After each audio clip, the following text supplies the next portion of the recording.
Crutch perks are things that come and go when it comes to Call of Duty. Sure, not every Call of Duty has had them, but they have had prevalence throughout the years. Some of these perks lasted many years, and some of them only lasted 1 year. But what exactly is a Crutch perk?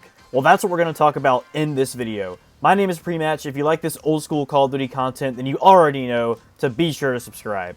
But without further ado, let's get started. So for those who don't know, Crutch perks are exactly what they sound like. They're perks that are so good, or the other perks next to it are just not as good, making it basically a crutch that you have to rely on.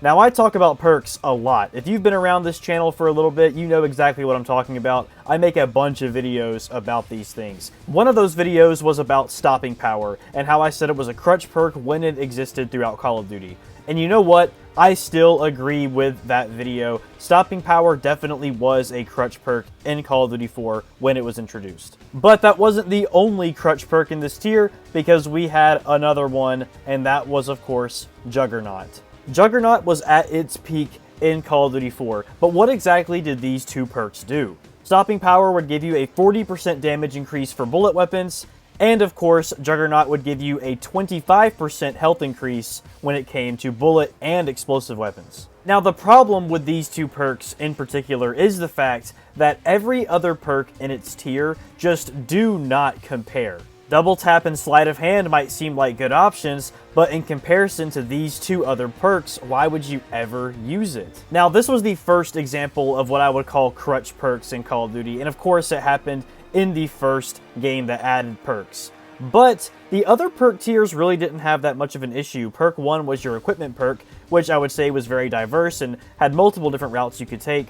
And perk 3 was pretty well balanced. Dead Silence was in this tier, but in general I feel like it was a lot more balanced than perk 2. The only other perk that I can think of that can contend with Juggernaut and Stopping Power in the perk 2 category is going to be UAV Jammer. I actually think this perk has a really good use case. It's basically just Ghost, but in this game, which is pretty good because the UAV spam in this game is prevalent because everybody has a 3-kill UAV. But in general, if we're talking about most situations, Juggernaut and Stopping Power are the two obvious choices. When it comes to World at War, it honestly gets worse. Perk 1 and Perk 3 are still relatively well balanced, but Perk 2 still has the Juggernaut and Stopping Power problem. And you also unlock these perks at really low levels, making it even that much more prevalent in the game. The only difference is that Juggernaut did not give you a 25% health increase for explosive weapons because that's what Flak Jacket did, which was a brand new perk added in this game. I think that this is the first sign that we can see the developers regretful after adding a perk like Juggernaut, because they took away one of its main abilities. But when it comes to Modern Warfare 2, everything changes. So Modern Warfare 2 got rid of Juggernaut once and for all, finally eliminating this crutch perk from the selections. However, one perk still remained, and of course that was Stopping Power, and not only did it remain, but it was also buffed by adding the Pro version. Now, all it did was give you a 40% damage increase towards kill streaks, but still, that's pretty good, to be honest, just as an extra bonus. When it comes to Juggernaut, some people say that Painkiller is what replaced it, and I can see why you would think that, but Painkiller does an entirely different thing than what Juggernaut does. So unless you've been living under a rock, you should know what Painkiller does, but for those rock dwellers out there, I'll quickly explain it. It basically lets you have 3 times the amount of health that you would normally have in the first 10 seconds of you spawning in after you've died 3 times in a row. So I guess you could say this is Juggernaut temporarily to kind of help out people who are just getting stomped. But I mean, it's like super Juggernaut, and that's the main issue. I don't even think they're necessarily comparable because it gives you 3 times the amount of health while Juggernaut only gave you 25% extra. But we've talked about those two perks enough. What about the other perks? When it comes to Modern Warfare 2, I really don't think there's any crutches other than Stopping Power. Even then, I would say Stopping Power is less of a crutch in this game because the other perks in the Perk 2 category are much better in Modern Warfare 2 than the previous editions. I could say maybe Scavenger and Ninja are contenders to be crutch perks because I typically use these perks almost every single game, but that's just me. Like, I don't necessarily think that everybody's playstyle matches that. It's just a me thing. I would definitely say that they're very strong perks, but I wouldn't necessarily call them crutches. If Modern Warfare 2 was the first game to get rid of Juggernaut, then Black Ops was the first game to get rid of Stopping Power. You have that right. We have finally left those perks in the past, but that doesn't necessarily mean that Black Ops is in the clear. But I will give it this. When it comes to Modern COD, it almost feels like the perk selections don't impact the gameplay too much. But when it comes to Black Ops, every perk feels impactful, but there are definitely some that impact the game a lot more than others.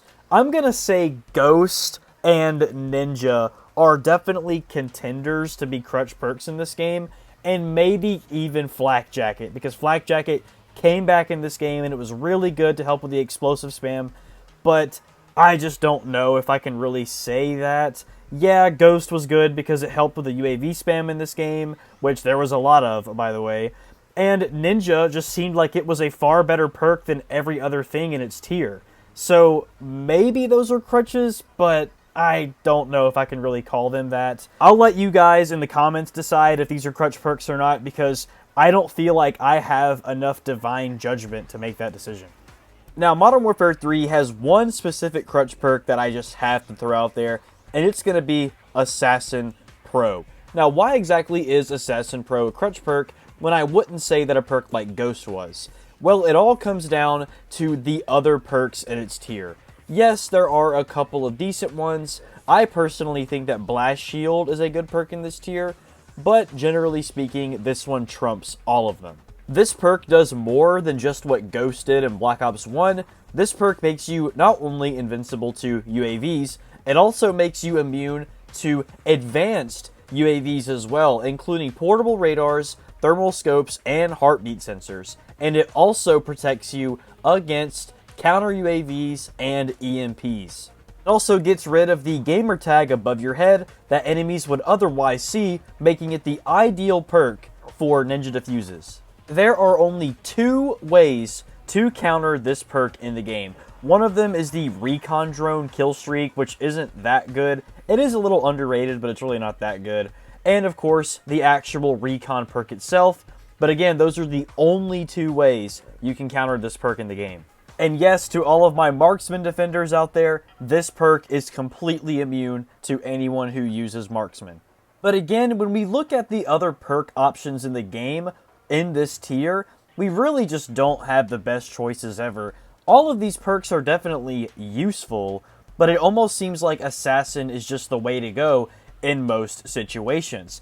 In fact, when I was getting gameplay for this perk, the perk is even more amplified through the gameplay. I'm playing against basically a full team, and there's only 1 dot showing up on the minimap, making this perk way overused. But it is now time to move on to Black Ops 2.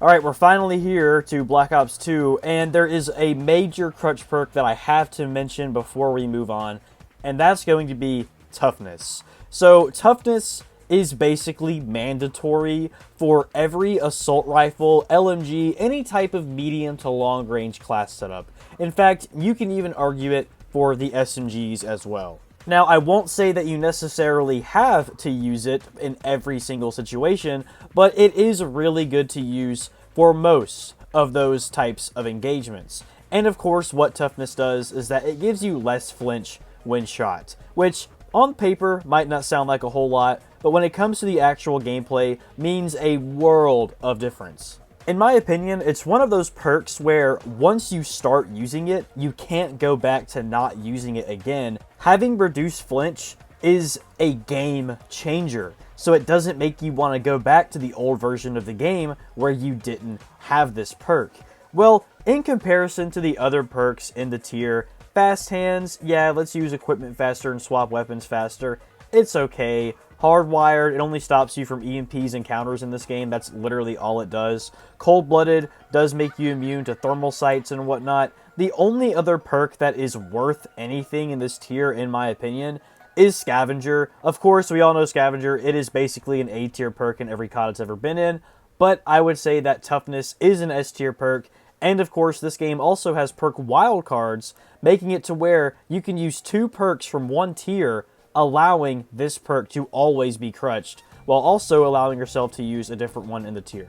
You don't have to use this for shotgun classes, but I mean, let's be real, most of us aren't using a shotgun.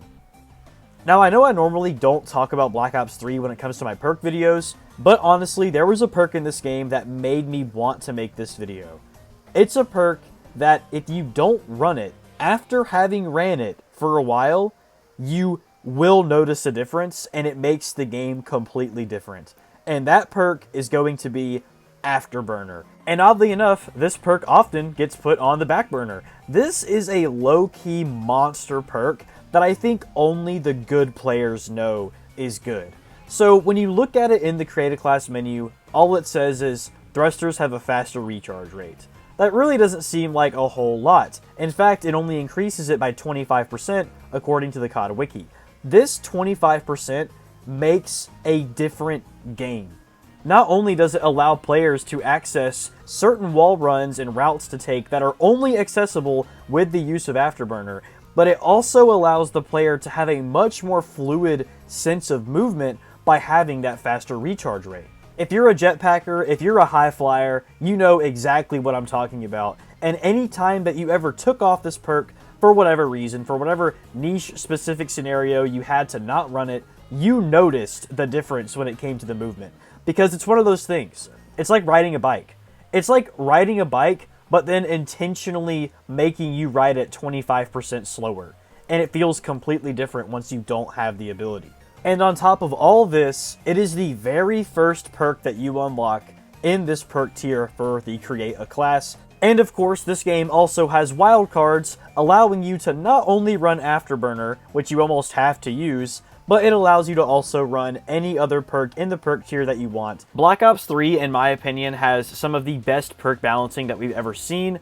I just think that this one is a crutch to use, but the wildcards definitely help a bit. I use the perk 1 wildcard on every single class. In conclusion, we've seen many different systems on how the perks can be ran, altering how effective perks can be in terms of crutching down a perk tier.